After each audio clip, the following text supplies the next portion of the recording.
This is a message for anyone that has a family that's struggling with addictions. If I cry, I'm sorry. I keep redoing it and I'm tired of it again because this is very emotional. All right. So I have 4 kids. My third one, Ty, is 21 and he struggles with addictions. He has for quite a while. About a month ago, I was just sitting in my house and my son came through, channeled, I guess the word is. And he's like, "I love you, Mom." And he put his hand inside mine and he did his little laugh. And I knew instantly it was Ty. And I figured instantly he was dead because I've never channeled people like that before.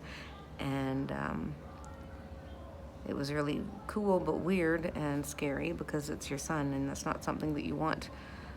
But as soon as I realized that he's dead, the next instinct was, okay, you need to talk to him and tell him everything that you want to tell him because you don't know if you're going to channel him again.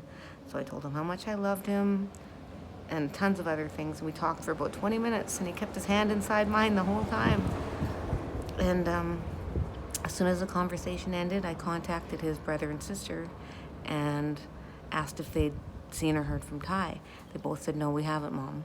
And so I didn't say anything about channeling him. I just thought we'd wait and let this whole scenario play out. But I was on pins and needles and had severe anxiety. But a couple days later, his brother called and said, "We found Ty. I'm just on the way to take him to detox," which is not a new thing.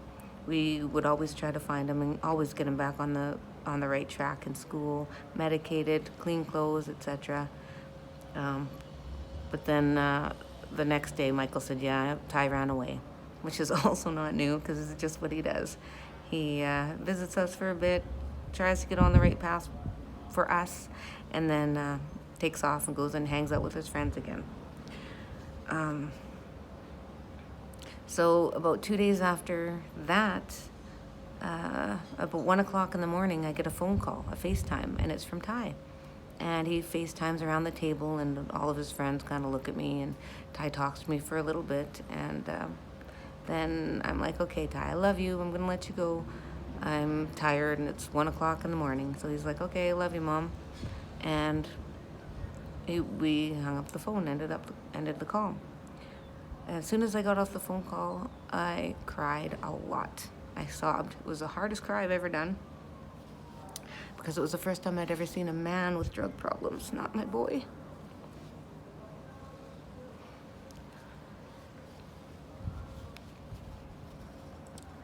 No sooner am I in the middle of this huge cry, I talked to my other son, Michael, and he's like, try to make me feel better. We talked for about, 5 minutes, and he's such a good boy too.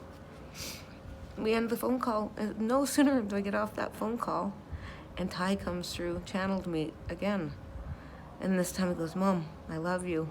And I was like, "Ty, I know you're alive. What the heck? How is this happening?" And he says, "Mom, I am Ty. I'm Ty's higher self." And I was like, "What? I didn't even know you could talk to people like this, like through your head when they're alive. I thought you could only do it when they're dead." And he's just like, "Mom, I have a message for you. It's really important. You need to understand." And I was like, "Okay." And he goes, "I love you. And I need you to know that I always love you and I always will. And whenever I say or do anything, do not take any of it personally because it's the drugs. I've got a problem with drugs." And I'm like, "I know." And he's like, "But this is an important message.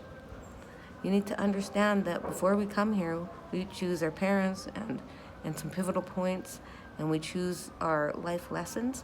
And mine is that I have to be on this rock bottom for a bit. And the problem is that you keep trying to get me off, and Michael keeps trying to get me off, and Cassie keeps trying to get me off, and I have my life path. You're delaying it." And I was like, "What?" And he said, "Yes, you know that you have life missions. You know that you have your life purpose. I have mine too." And I was like, "But I love you." And he goes, "I know you love me, and it's not about love. There's enabling. That's not a healthy love." And he said that when we're always trying to get him off of this path that he's on, it causes friction between our relationship, mine and his brother and sisters and his. and it prevents him from getting off of his path because he's still got to do the things that he's signed up to do in this life on this path that he's on. And I was like, what? And he said, well, even bigger than that, Mom, is that you and Michael and Cassie aren't doing your life paths.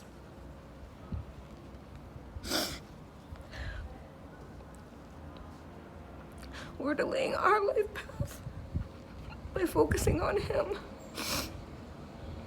And it makes sense. So he said that I needed to understand that. And I need to share this message with others so that they can understand it too. He's an adult. When they're young, you need to try to get them on the right path. But after they become adults, you can't force someone to change. Think about when you're with someone that's a smoker. You can't force them to. You can't be like, hey, you're gonna quit. No, they will quit when they're ready. You can't force someone to make a healthier lifestyle choice. They might do it for a day or two, but if they're not ready to commit, they aren't going to make that change. Think about how hard it is for you to change. You cannot change anyone else. It's not your burden to bear. You need to be there to love them and to let them know that you will be there when they're ready to come off of this path. And that is what love is to show them that you're there when they're ready. I hope that this resonates with many of you. It's helped me a lot, and it's helped my kids a lot, and I'm sorry my nose is red because I keep crying. Anyways, I love you all. Many blessings on your journey. I hope this brings you peace.